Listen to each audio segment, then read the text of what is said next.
بسم اللہ الرحمن الرحیم۔ فضیلت: حضرت عبداللہ بن ابی اوفا رضی اللہ تعالی عنہ سے روایت ہے کہ جو شخص یہ پڑھے گا اس کے لیے 20 لاکھ نیکیاں لکھی جائیں گی۔ 5 مرتبہ پڑھنے پر 1 کروڑ نیکیاں ہیں۔ مسلمانوں، یہ نہایت آسان وظائف ہیں، ضرور پڑھ لیا کریں۔ الترغیب جلد 3، بروایت طبرانی۔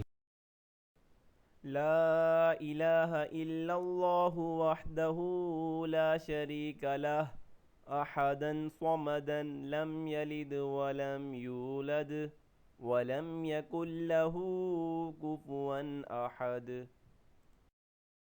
مزید اسلامی ویڈیوز کے لیے ہمارے چینل ذخیرہ آخرت کو سبسکرائب کریں، ویڈیوز کو لائک اور شیئر کریں۔ جزاک اللہ۔